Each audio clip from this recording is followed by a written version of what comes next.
all you heroes and champions, crows, pirates, and inquisitors. Welcome to the Dragon Age Lorecast.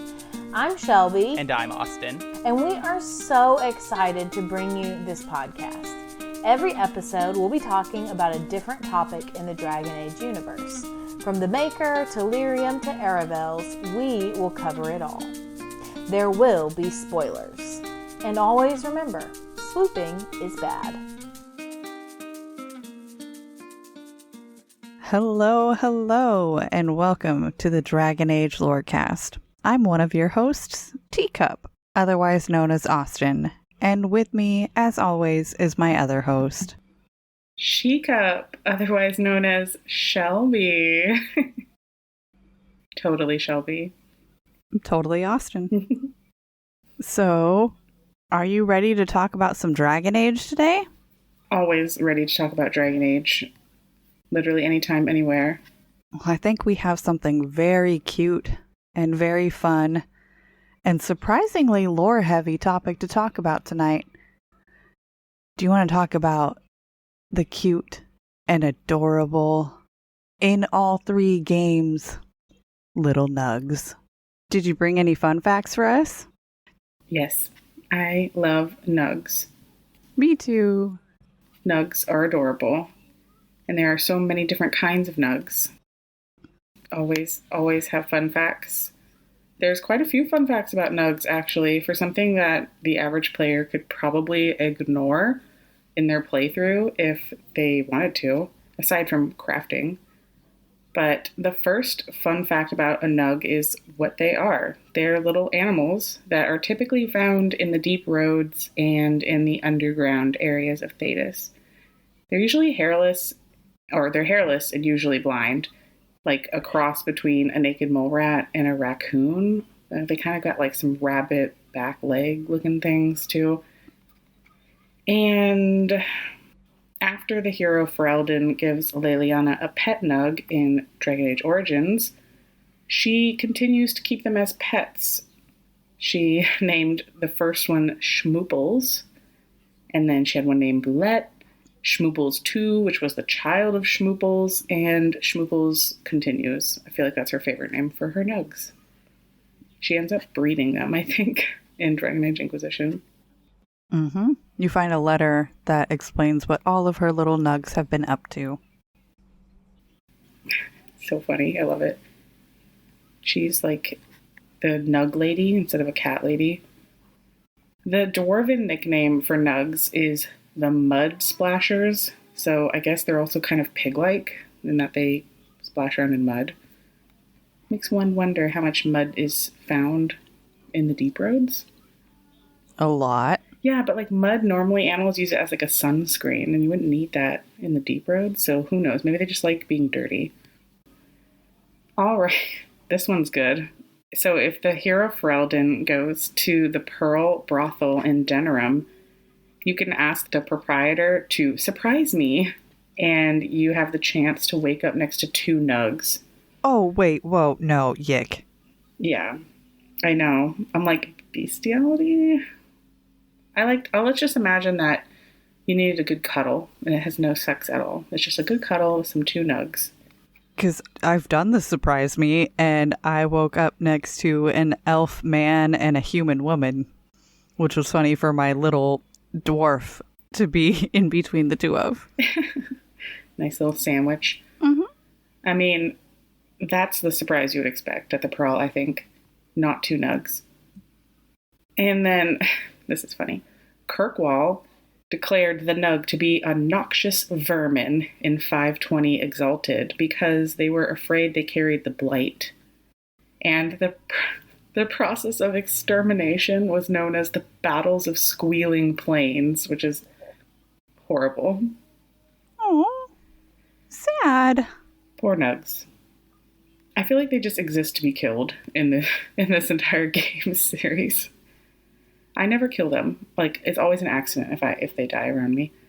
And then also, Tuskets are related to nugs. They kind of vaguely look nug related, I guess. They have tusks, as their name implies. So cool. According to Cole, When a nug nuzzles a person's hand, that is the nug's way of saying that person is their friend, which is super cute. Aww. I love that. And there's like a bunch of different colors of nugs.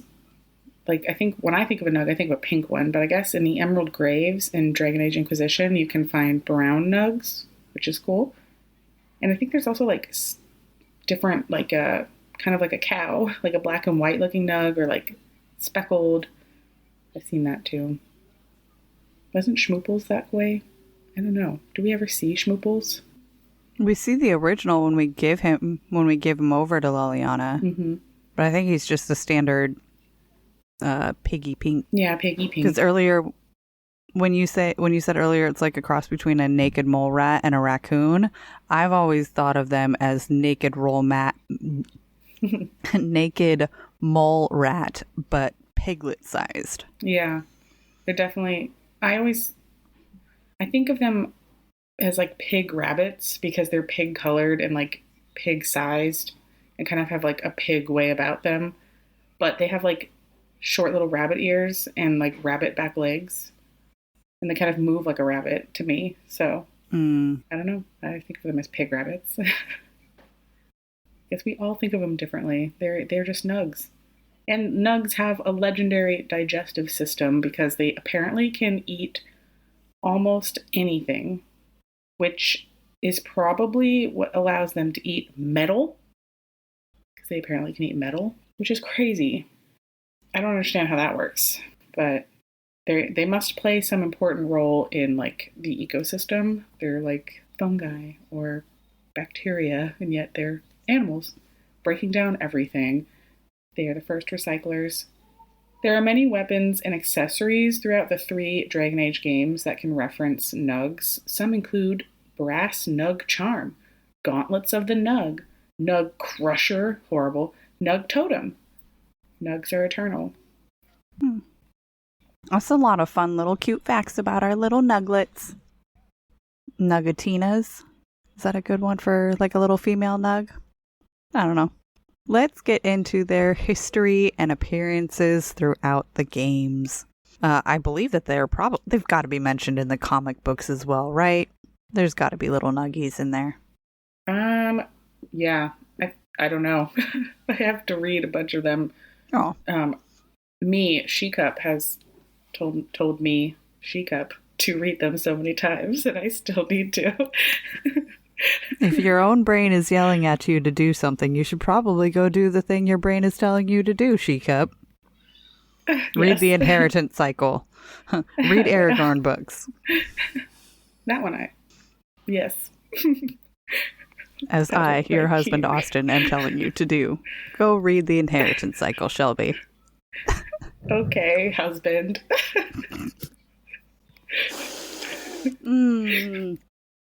Okay.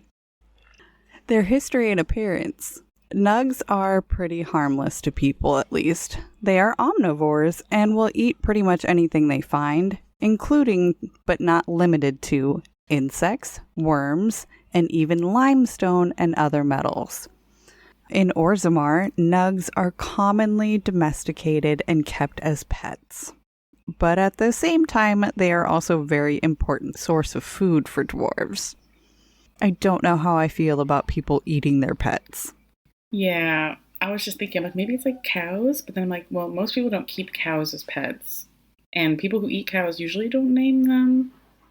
Maybe like chickens? Because I know a lot of people who, like have chickens as pets, but then they also harvest them. I'm sad. Oh gosh, and now I'm about to tell you what type of food the nug dishes are. So if we decide... Nug cuisine. If we decide to eat our nugs, they can be turned into nug pancakes. Or nuggets. Nuggets.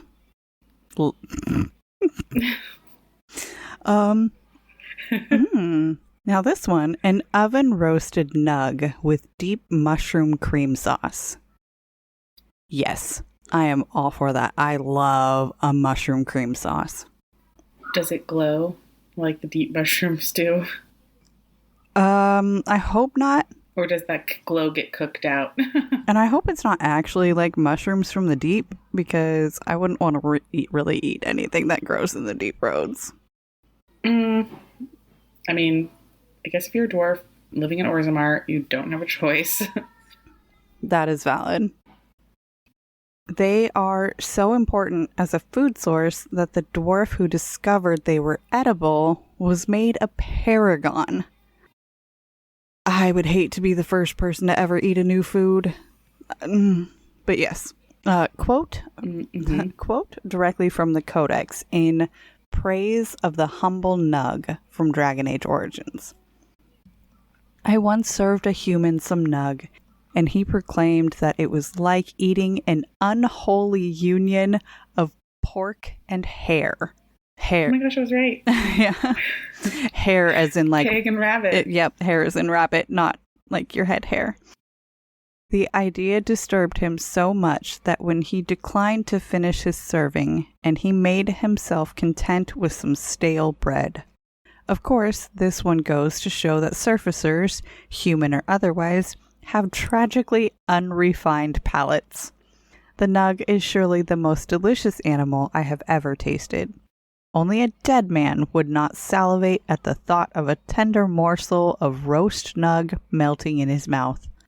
The paragon Verin, although his house has fallen, shall always be remembered for discovering the wonders of nug flesh.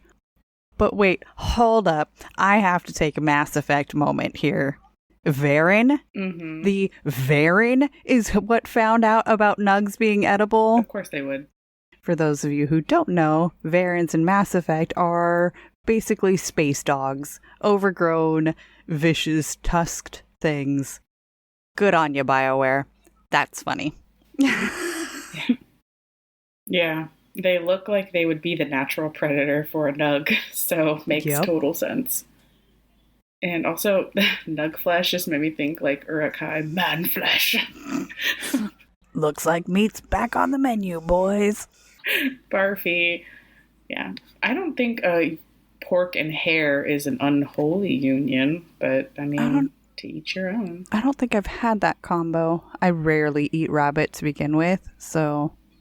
Yeah, I don't think I've ever eaten rabbit. My rabbit is listening right now. I think he would be very offended if I said I ate a rabbit. Yeah. Let's see. In Origins, a couple more things about their history. In Origins, the Warden encounters many nugs throughout the Commons and can participate in a side quest of catching said nugs in order to help the Nug Wrangler Boromore. You can also get a cute nug from a dwarf in Dusttown, which is a gift for Leliana, and she proceeds to name the cute nug Schmooples. And that is where we have the origin of the long line of Leliana nugs. Lely nugs. I just think it's funny that it's called cute nug, because that implies there's an ugly nug somewhere. Oh, yeah. Yeah. They're all cute to me, but I also think, like, velociraptors are cute, just objectively. Space chicken boyfriend. Space chickens, especially cute. Well, Shelby, how about we go to a mid-break? Okay, Austin. Sounds good. Yes, that's right. I stopped you to tell you that I'm an idiot. Whew! Thank the maker you know already. Now I can stop worrying I'll be found out. Do try to have fun, dear. You could have been one of the Chargers, Blackwall. You've got the stature, the attitude. And you'd be my boss. Hey, I'm a great boss. I'm a firm believer in No Pants Fridays. I'd rather fight for a cause. Hey, No Pants Fridays is a cause. I mean, this is where I would normally say mid-break dance. Mm-hmm. Because I really am Jennasis. Happy Halloween. We decided to do a Spooktober show swap. So you are here listening to Jennasis and Virvada of the Two Girls One Ship podcast. Austin and Shelby decided the four of us got together, collusion style, and decided to take over each other's shows for an episode. a little while ago, they recorded an episode of Two Girls, One Ship about Isabella and did her complete and total romance breakdown. And so now the two girls are taking over the Dragon Age Lorecast to talk about little nuggies, because they're so cute. Mm-hmm. Yep. Now that I'm Virvada again, I can say that Nug is the nickname I call my kid. So when I hear the word Nug now, I'm just like, oh, they're all cute. I love the Nugs.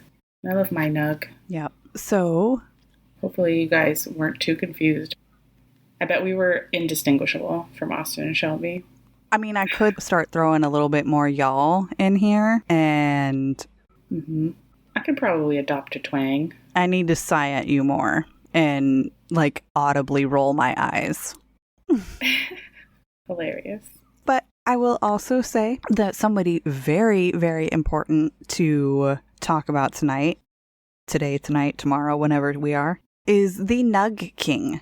So the Nug King is actually one of the Patreon tiers for the Dragon Age Lorecast. And so Lewis H., you and I, Jennasis and Lewis, have met on one of the Patreon chats. So I'm here to shout you out because you're that freaking awesome, dude.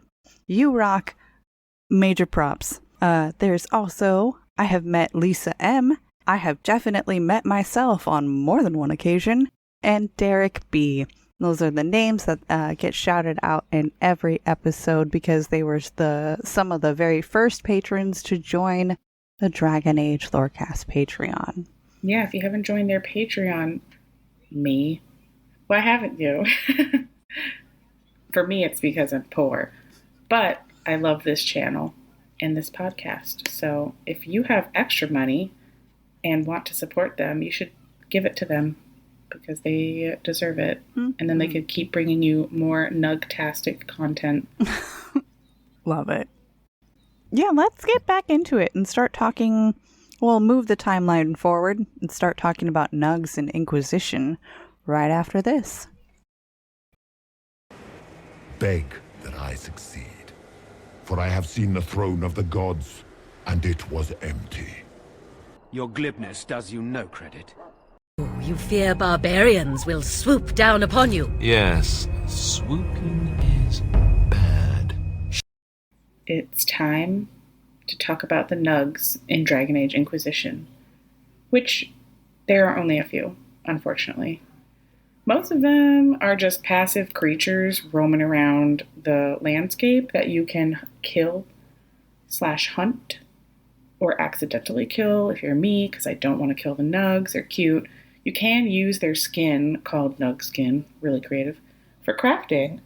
And it's kind of, at least from what I remember when I was crafting armor, it's kind of like a light bluish tint looking thing. It's really pretty, actually, on armor. And then the one exception to this is in the Descent DLC, which is very awesome, very lore heavy. You must play all the DLC. During this DLC, the Inquisitors' subsequent descent into the deep roads, you can find different poems written by Paragon Ebrian, a word I don't know how to say, about something called the Nug King. Da, da, da. If you follow these poems, the Inquisitor can travel to a tucked away cavern where you see just hordes of Nugs jumping across. It's like Nugopolis. You can meet the one and only Nug King after gifting him with a wheel of cheese. The Nug King will comically judge the Inquisitor with regal squeaks while a tribe of Nugs look on. Squeaks? Regally. I don't... And squeaks regally. I don't even think I could make a regal squeak, but I also have to know, does Lewis like cheese? And can we send him a wheel of cheese? Mm-hmm. Yes, which wheel of cheese would you prefer, Nug King Lewis? And also, not Nug King Lewis, but the Nug King in the Deep Roads, in the Descent DLC. The fact that he can royally squeak and judge you, does that imply that this Nug is sentient? This Nug is capable of complex thought? I mean, well, how else do you become a king? You have to have a royal bloodline, or or something. So there has to be some form of lineage. And in order to decide that, yeah, I bet you that there's got to be. He's got to be a smart little nug. Yeah. Big nug. Yeah. I was like, to be in power, you either have to be like, oh, God says I should be, or you just conquer everybody and make yourself. So, or in the case of Nugs, what I think happened is he literally is just the smartest Nug, and the rest of them are like, okay. They don't even have the wits to, like, compete for rule. They're just, like, going with the flow. Yeah. Well, I mean, if he's got the whole tribe that's looking up at him. I wonder if he has a Nug army. I bet you that would be his little army. That's the battle Nug. Oh, I mean, why do they call it a battle Nug? I mean, we're going to get to that, but my thing is why is it called a battle Nug if Nugs don't have war? Or are we using the Nug for war? Oh. Yeah, I mean, it's what we do. We take an animal, we domesticate it, and then we figure out ways to put it in various situations. There's a good-looking horse. Let's breed it so that way we can ride them into battle. Or breed them enough to make it so that way they can carry our heavy carts and loads for us. And then in some cultures, hey, let's breed them so that way they produce really good meat and eat them. Yep. All right. So let's move on to, horses are also used for racing. So of course, so are nugs. Nug racing is very popular among the lower caste of dwarves. And just like the provings that are very popular along the noble castes, I don't know if I like that. Because the proving grounds are where two dwarves battle it out to the almost death. Nug racing can't be too far away. Yeah, I guess that means they look at the lower castes as nugs, or as just as good as a nug, which is sad. There are nug breeders, and they make sure that the nugs grow large enough, but with little fat. So, this is more like dog fighting. That's what that sounds like to me. Or dog racing. Or both. Yeah. Oh, like greyhounds. Yeah. Greyhound racing. Okay, so there are special tunnels built so that way viewers can watch the race from above, like a rat race. Nugs not fed for a day or so, then given roasted roof beetles as they run for the beetles throughout the tunnels. Go find the cheese, little rat. The nugs are also painted with house symbols. That makes sense. You've got to be able to track which one is yours. Oh, and then after the nugs can no longer race, they are eaten. That part doesn't make sense to me. Like, I get maybe you just can't waste things, but after racing like that and being starved, which, first of all, V, used to work in an animal shelter and is, like, still a very big volunteer at my local animal shelter. So, first of all, animal racing like this, no. And animal fighting, too. I know we didn't talk about nug fighting, although I'd be amazed if nug fighting doesn't exist also. So, all of that, bad. But, like, eating them at the end, they probably don't taste very good, like, just from a practical standpoint. Oh, yeah. They're probably older. It seems weird that they would do that, unless they're, like, that bad off in Orzammar or something, that they need every bit of nug meat they can get. Or maybe nugs still taste good at the end, because they're delicious pork hair. I could see that, and especially from, like, an actual food standpoint, you don't want to eat an animal that has been working. You want the soft, not muscled up meat. You want it to be. That's why foie gras is so good, because they are fat. Or Wagyu beef. That's just something I know from. I have friends that like grew up on farms and had chickens. I'm a city girl, so I have no experience with this, but anecdotally, I'd be like, oh, do you eat the chickens? Like, when they can't lay eggs anymore, for instance. And everyone I've talked to that grew up like that says no, that they would taste really bad because they're like older and that's just what you wouldn't do. So I assume it'd be the same with nugs, but whatever. Anyway, sad. Even if nugs are stupid, they don't deserve to be like exploited like this. Especially the starving and forced to run. Who wants to run when they're hungry? Do you want to start talking about the different kinds of nugs and their nug families? Yes. we kind of touched on this a little bit earlier, but nugs are like a wider family, and there's several other species of animals that are related to them. So, like we said earlier, the tuskets, they're for sure related because when you kill one, they'll drop nug skin. And the best one is the nugalopes. And the nugalopes are what we talked about earlier. Like, one of them is the battle nug in Dragon Age Inquisition that you can ride. They are way bigger than your normal nug because you can ride them. And they also have tusks, or like antlers. Nugalopes were considered a creature of myth until very recently, despite the fact that references to the creature existed before the Divine Age. So they are roughly 10 times the size of an original nug, and their horns kind of look like a mountain ram's horns that kind of curl around their head a little bit. And they come in a variety of colors, unlike the regular nug. I swear they have different colored nugs, though, but I might be making that up. Anyway, trust the Dragon Age Lorecast to have done the research. Nugalopes can be gray, purple, brown, or yellow, and they often have stripes. And they have, this part's gross, they also have, like, these weird hands with fingies, like regular nugs, but they're disgusting given their size. So they kind of, like, look like gorillas, kind of, with their front legs and their hands, like, curled under. It's just, I don't like that. So also that makes me think that the battle nug can rear up and just, like, punch people with their weird hands. I don't like that image at all. That's terrifying. And finally, in Val Royeaux, there is a merchant named Duraborum. I don't know how to say that. There's a merchant in Val Royeaux. He only has one box in his shop for sale. It is the mystery box, and it costs 10,000 coins. That's a lot of schmeckles. And the description just says, so mysterious. And the merchant also looks down on you and doesn't want to sell you the item, and he doesn't tell you what's in the box because I guess that's just a sales tactic. And if you buy it, it reveals a golden nug statue, and when you interact with it, it triggers the war table operation, the big one.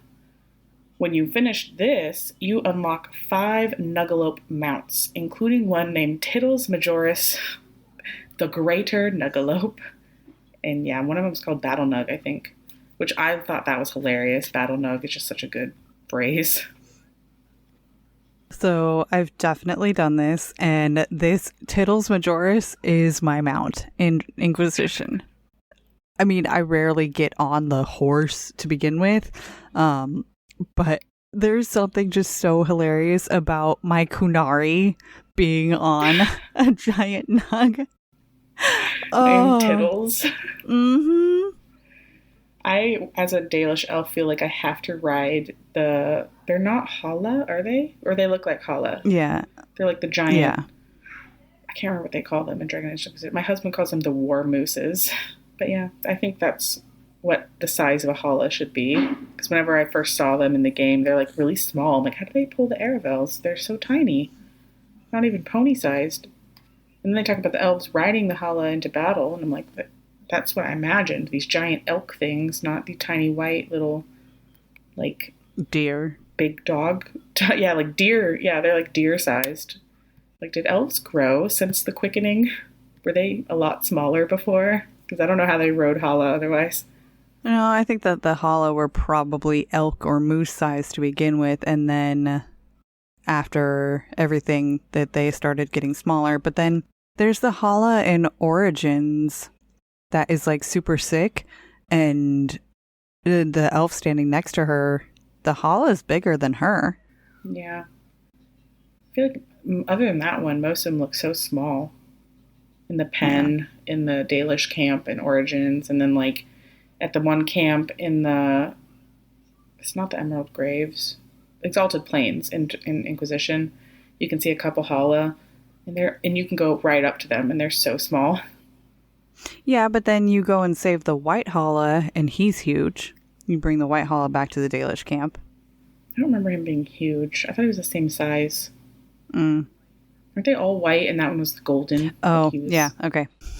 We go from... This is how we're giving ourselves away as not the Lorecast hosts. No.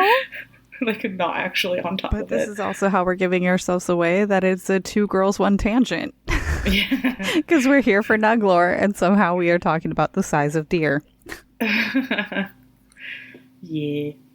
The cup stayed much more on topic in our episode. Yeah. But that's half the fun. It is. Okay, so we have a side character to talk about. And I think that they definitely picked this one just for us. Because the name, the voice actor, it's all perfect. So Shelby, who's our side character for today? Our side character is somewhat obscure. We do meet him in game, but it's in a DLC. The DLC is Leliana's song, and it's one of Leliana's bard companions named Tug. Who is Tug voiced by? The one and only Mark Meir. Shepherd! I should go. Well, bang, okay. Okay. For those of you too young to know what YouTube poop is, you should look it up. So, Tug is a casteless dwarf who has made his way to the surface. So, yeah, that's pretty quick how you become kicked out of everything, too, being a surface dwarf. He is brash and cunning, but also secretive and fiercely loyal to his friends, especially Leliana and their other friend, an elf named Sketch, which I love their names, Tug and Sketch. According to Leliana, Tug never shared his past or maintained any links to his past. She has attempted to look and make connections previously, but she's always failed in this endeavor. But throughout their years running around together, she did find 2 clues to Tug's background. First is a dwarven phrase on his weapon. It says, "The stone lives beneath Orlais." And the second is similar. It says, "I regret the sacrifice of my kin, but it means we will find our way home." Aw. The stone lives beneath Orlais, and I regret the sacrifice of my kin, but it means we will find our way home. I feel like the stone lives beneath Orlais could be easy. Like, just there's some old dwarf city under there, or a giant site, something important to dwarves. But like the other one, I don't know. It could be along the lines of to find our way home, like to get dwarves back at the peak of their society. It's going to take a lot of... Mm-hmm. Yeah, I was just thinking the sacrifice of my kin, because when the Darkspawn first started to spread, they had to shut off portions of the deep roads and like section off old dwarven cities. So I wonder if Tug's ancestor, maybe it's an ancestral weapon or something, like was one of those people. Maybe he comes from some royal lineage or something that had to make that decision, or maybe he was a part of it, like in the military or something. I don't know. You know what I mean? Like, because they felt like they had to do that to save the dwarves. And that could be, we will find our way home, trying to cut off the Darkspawn. I don't really know. There's like a whole, I'm sure they've already done episodes on the whole like backstory with Darkspawn and the dwarves and the deep roads. Yeah. If they haven't already, they will, I'm sure.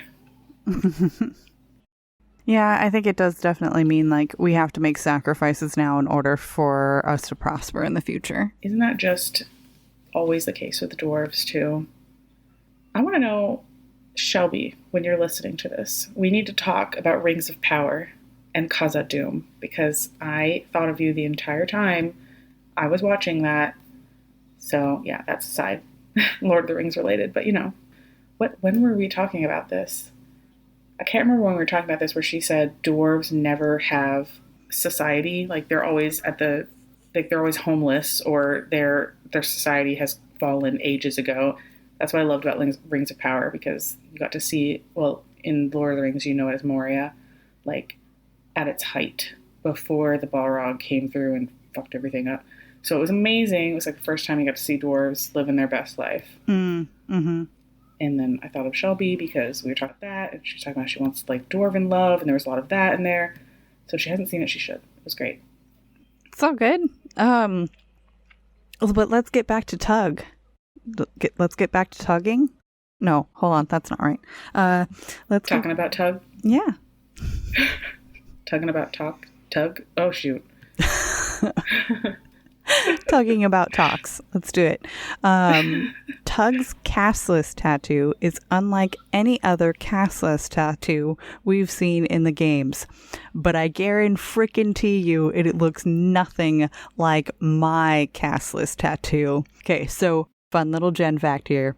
When I first started playing Origins, I saved it one way, and then I went back and I came back to the game like a couple months later, and something corrupted in my save file to where my poor sweet little castless dwarven warrior has a tattoo across her forehead that says, "Legacy Tattoo Asset.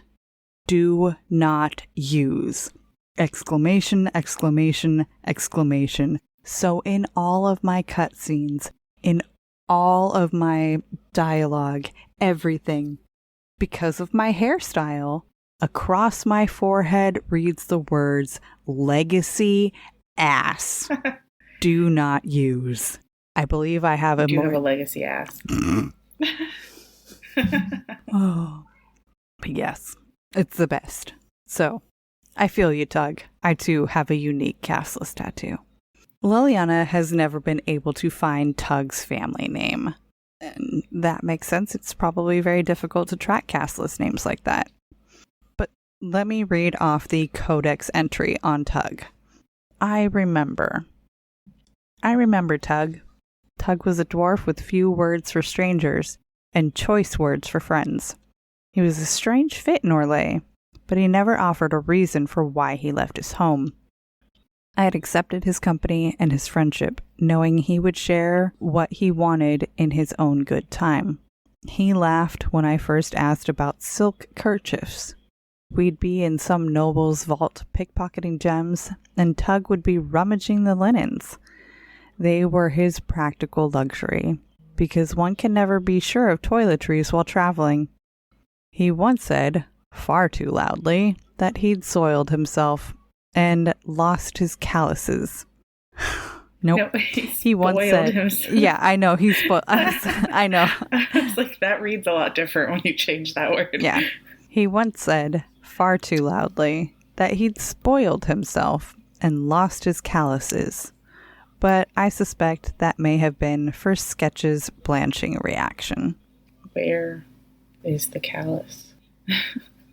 On your hands. Like, your weapon hands? I know, but it says lost his callus, like singular.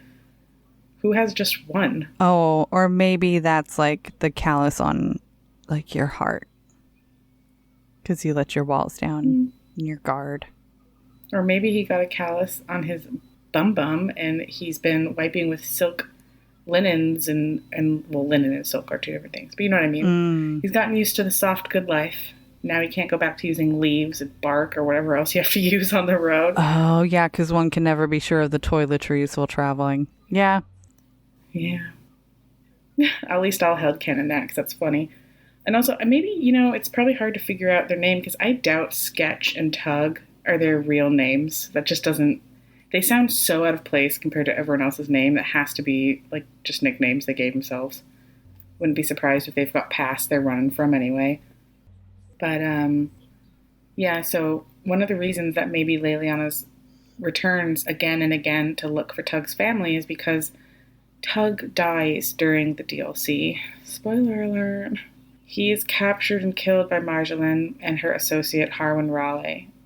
According to Sketch, his death was because he was constantly talking in an effort to distract the guard and to protect Sketch, which is sad. So, rest in power, Tug. In memory of Tug, every year Liliana drinks a bottle of distilled and Tevan plum brandy and pours a glass into the stone. I wonder if that was his favorite.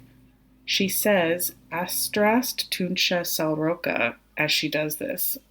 And apparently that translates to a formal goodbye that means something along the lines of, may you always find your way in the dark, friend. And the linguist in me wants to know how you can fit that much into 3 words. I want to know the Dwarven language. That sounds fun. Hope you're doing good, Tug. No, yeah, so now my Astarash Tunsha Saroka. Yeah, I could see that those words could be done a little bit differently. And may you always find your way in the dark, friend, is just a very flowery way of saying something like that. So Saroka has to be friend. One of the words has to be friend, and then the other 2 are the may you always find your way in the dark part. That's just how language works. And it doesn't have to be in the same order. Who knows? Not every language puts their particles in the same place and sentence structure and all that. Plus you can combine things and stack things, and who knows what the grammar rules are of Dwarvish. But interesting. I wonder if anyone knows it anymore, really, though. It's not like you ever hear dwarves really speaking it. Oh, yeah. Do we even know what language that is? Yeah. I mean, I'm assuming that it's some kind of Dwarvish, because if it's a formal goodbye and may you find your way in the dark, that just sounds like something a dwarf would say, because that's a very important thing to a dwarf, is finding your way in the dark. So culturally makes sense. Yeah. But yeah, I mean, I just meant like in the game, it's not like we ever hear that dwarves speak Dwarvish to each other. The elves have mostly forgotten their elven language, aside from the Dalish who try to like cling to stuff, but everyone seems to speak the same language with accents. All right. Do you have any... I think that's our 5th tangent. Do you have any additional thoughts on nugs or tugs? Tug and nug, nug and tug. Oh, I think I remember playing this DLC and I was so sad that Tug died. Like, thank you, BioWare, once again, for making us get attached to somebody just to take him away. But yeah, also nugs. I will be the first to say, let us start a petition for nug rights, because I want to end nug racing in Orzammar. That's my new political stance. No more nug racing. And no more Varen pit fighting. Yeah, that too. We can do better, dwarves. And Krogan. I'm sure you've heard the theory that those 2 worlds are related because of Element 0 / Lyrium being like the same thing, basically. There's that, and then how you can find the orc. I call it an orc every time, but it's not. You can find a dark spawn in Mass Effect, and you find a Krogan in Dragon Age. I know realistically it's probably just the studio being like, teehee, here's an Easter egg for our other IP. But, like, I want to read too much into it. I mean, why not, though? I mean, you totally can't... because then that would mean that dwarves and elves existed on Earth. It doesn't have to be the same timeline. It could be the same universe in just a different multiverse thing. Oh, yeah, because Thedas doesn't have to be on Earth. Duh. No. If Reapers can hang out in deep space and, like, come through, and, like, anything could be possible. Plus, if you saw that, did you see that Netflix documentary about the multiverse and how it's, like, literally has to be true? It blew my mind. No, I haven't, but I think I just figured out a way to tie everything together. Okay, so the Protheans came to Earth during the Cro-Magnon time. Now, we know that he implanted a listening device or a visual device into one of them through the side quest that you get on Elatania. Now, who's to say that the Protheans didn't take some humans with them? Like, and just bring them to another hospitable planet. And then now, a planet that already had elves and dwarves on it. And so then they dropped the humans in. And now Thedas is a completely different planet in a completely different galaxy, but it still has humans, and those humans have had 50,000 years to evolve and do all the things, and that is how we have Dragon Age, Mass Effect. It's all because of the Protheans. Yeah, it could be. It could be the Protheans. Who's to say that it's not the other way around. And it's like, we already know that Dragon Age gods exist and the Tevinter Magisters exist. What if Elgar'nan is just a Prothean? Or what if they like exist in a separate Veil area or something? You know, I know they say Fen'Harel made the Veil and all that, but like, where do the Forbidden Ones live? They don't live any in those places. They live in the Abyss. What if the Forbidden Ones are Reapers? Who knows? The Forbidden Ones being Reapers. Okay. I just meant like they exist in different like planes of existence, those gods. Oh yeah. And we already know that there's multiple planes of existence in Dragon Age, so it could follow that there is one where the Milky Way for Mass Effect exists. We don't know. It could be real. Yep. All right. I think on that is a good place for us to wrap up the episode for the night. As I have said today, I am Austin, otherwise known as Teecup, but also splitting a personality to Jennasis. You can find me in our Two Girls One Ship chat on the Robots Radio Discord. I hang out in there, and in the Cyberpunk Lorecast channel, and also in the Dragon Age Lorecast channel. I hang out in a lot of different places on the Robots Radio Discord, also on Twitter. You can find me anywhere on the internet. And I'm Virvada, the girl who is also Shelby, aka Shecup. And you can find me in our Discord too. Although I must admit, a lot less reliably than you can find Jennasis. I am an introvert. I am the extrovert. With our powers combined. We shall rule both Thedas and the Milky Way. I don't know what power I need to acquire to make Solus love me, but I will do it. Get a bigger anchor. All right. So, as always, thanks for listening. What? I'm sorry, I just thought he could tear down my veil any day. That's bad. I know. That's why I couldn't hold in the laugh.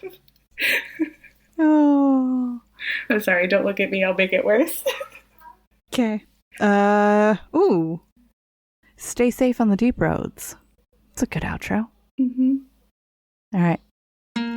Okay, I love you. Goodbye. Goodbye. Thanks for listening to the Dragon Age Lorecast. As always, you can find us on Twitter at DA Lorecast. If you have any lore questions, topics to unpack, or side character suggestions, email them to us at dalorecast@gmail.com. The Dragon Age Lorecast is a part of the Robots Radio Rocket Club. You can join the Robots Radio Network Discord by clicking the link in our episode description. If you enjoyed our show, we'd love it if you'd subscribe and give us a review. See you next time. How well do you know your video game lovers? Have you ever wondered how your video game bays stack up against all the other delectable digital dates? I'm Jennasis, the girl whose motto in life is love, laugh, tequila. And on Two Girls One Ship, we analyze, rate, and review all that the world of video game romances has to offer. And I'm Virvada, the hopeless romantic cat lady and lifelong gamer. But you should know that our podcast centers on character and romance analysis and doesn't shy away from exploring the fun of physical connection. Or from the deep emotional connections built between two characters, using specific in-game dialogue and the overall narrative journey. So join the Two Girls One Ship shipsters, and remember, beauty is in the eye of the controller.